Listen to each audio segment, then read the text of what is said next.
Welcome to the Deeper Love podcast. This week, I am sharing one of our private sanctuary episodes where I'm answering a member's question on am I damned for eternity and have to suffer for the rest of my life for what I have done? And if you want the full catalogue, then come and join us in the sanctuary. You can find the link in the show notes. Affairs don't begin in the bedroom. They begin in childhood. In the part of you that decided she needed to bury her truth just to be loved. The part that's now screaming to be seen. I'm Alex Croxford, and this is the Deeper Love podcast, where we name the shame, face the guilt, and help you find your way back to yourself. So let's begin.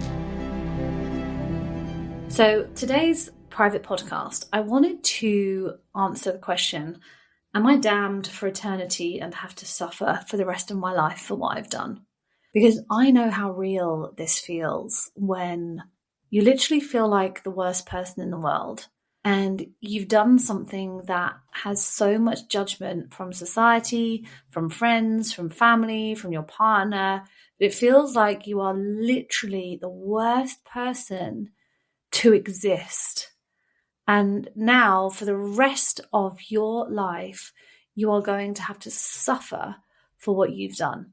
And the truth is, no, you're not damned for eternity and have to suffer for the rest of your life.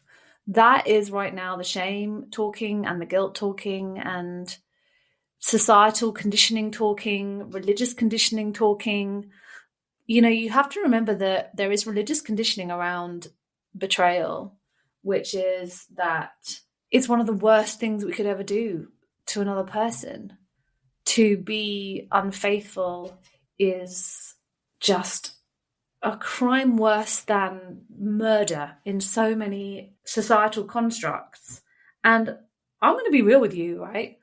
Betrayal trauma is one of the most traumatic things that can happen to another person. I have been cheated on myself. I'm sure many of you listening to this have been cheated on as well. And it is unbelievably earth-shattering for the person who has been cheated on.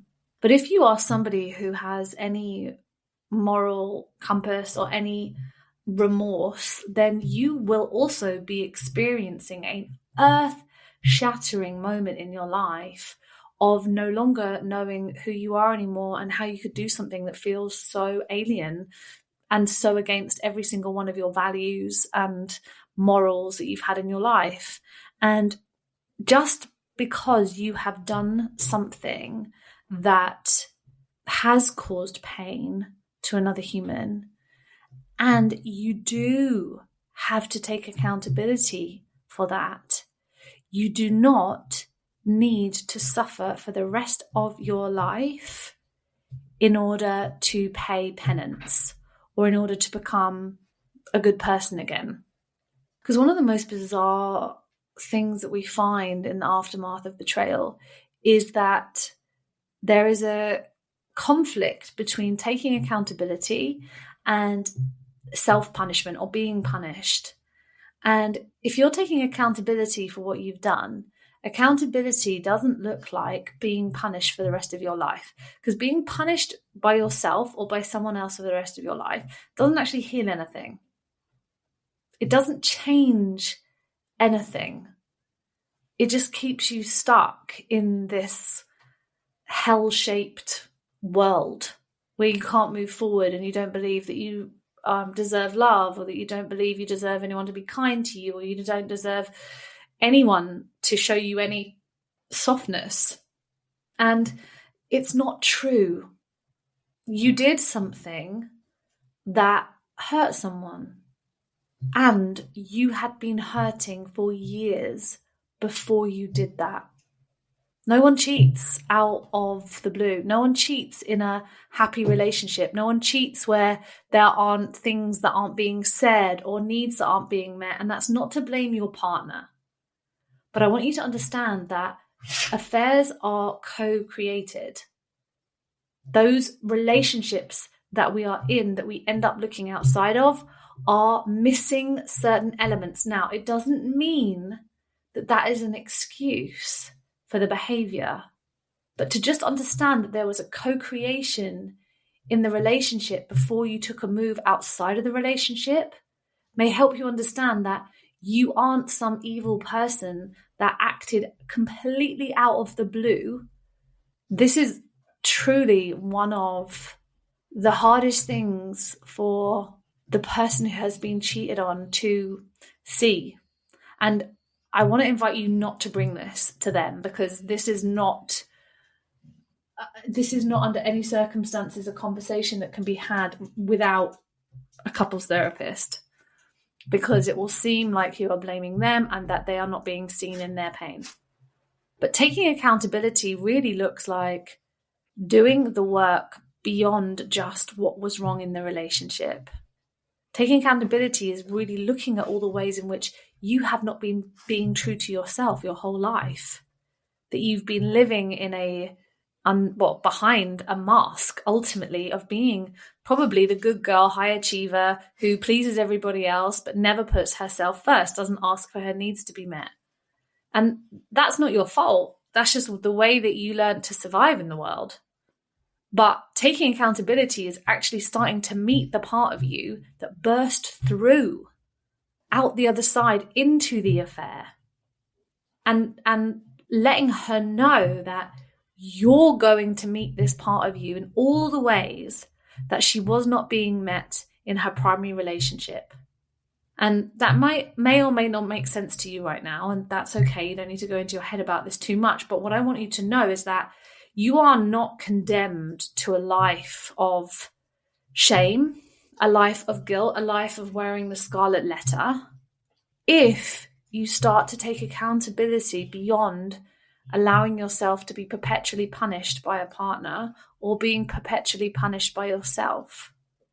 I recorded a public podcast recently, and I mentioned in it, so I'm going to say it here too, because I think it's really powerful. In society, we look at people who have done something wrong. The way that we think they need to undo what they've done wrong is by punishing them. That's why we have a prison system.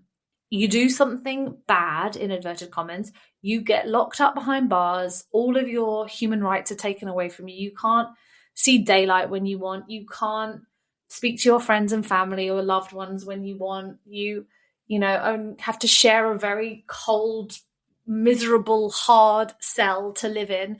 You are being punished for what you've done. But the one thing that we all know to be true is prison has a lot of repeat offenders in it. And why then do we think that is the right reformation for people that have done something harmful? Because quite honestly, it's not. We're not looking at what was happening in those people's lives that led them to that moment where they made a choice. And again, I'm not here justifying murder or rape or pedophilia or anything like that, but I want us to understand that there is always something going on underneath the surface, and it is actually far harder for someone to take accountability for what that part of them was actually reaching for in that moment than it is to just be locked up in a cell. Because being locked up in a cell doesn't do anything. And just like being punished right now and punishing yourself and living a life feeling damned for all eternity for what you've done doesn't do anything. And actually all it does do is keep you avoiding the work that really needs to happen. It keeps you in a place of shame and guilt, which means that you aren't going deeper into what's underneath that. Because I can almost guarantee you that there is a part of you from a very young age that already decided she was bad and that she was not good enough and that she needed to be shamed and she needed to be punished for something. And that's the part of you that's speaking right now, thinking, am I going to be damned for this in all eternity? I am sitting here 8 years? Right now, it's been, 8 years since I cheated on my ex-husband. And I sit here now with not 1 ounce of guilt or shame in my body. And yes, I have done a lot of inner work. I have met the shadow part of me that acted out in this way. I have remothered my inner child who believed she was bad at her core and there was something wrong with her. I have sat and I have sobbed and I have learned to feel the shame in my body, and I have learned to, oh my gosh, stop abandoning myself for love. And that takes time. There is no quick fix to this. I wish I had a spray bottle full of self-forgiveness spray where you could just squirt it on and be like, oh, okay, whew, that was hard, but I've moved through that. Like, it's not easy. And that's why you're here, because when we do something that feels so terrifyingly against everything we believe and everything that we know ourselves to be, it breaks us right down. You are split open. There is the part of you that knows that this was bad and this was against what you believed and that you knew it was going to hurt someone that you cared about. And then there's a part of you that felt alive and desired and seen and emotionally met, and sometimes having the best time that you've ever had in your life. And that's so confusing and it's so painful. And when we are in that much pain, that is the universe taking you to your knees so that you're almost forced to start to look at what was going on underneath the surface. And therapy is wonderful. And I'm sure many of you listening to this will be in therapy. Many of you will be talking about it around and round and round and not feeling like you're moving forward. And the way that you have to actually move forward with this by taking accountability is getting into your body. And so if you're avoiding any of the somatic practices in the portal, your invitation is to go and do some of these somatic practices. That is where the true healing is going to happen in this program or in this part of your life. You can try and analyze it as much as you want, but that's not where the work happens. It happens when we start to meet these different parts of us. And although we won't necessarily do that in the sanctuary, this is the work that we do in the Healed Heart, and you can come and do in one-on-one with me. This is where we start to understand that there was something deeper at play, and that there absolutely, without a shadow of a doubt, is a way that you do not need to live for the rest of your life in the shadow of what you've done. Thank you for listening to the Deeper Love podcast. If today's episode spoke to you, hit subscribe so you don't miss the next one. And if you're ready to go deeper, you'll find all the ways to work with me in the show notes. Until next time.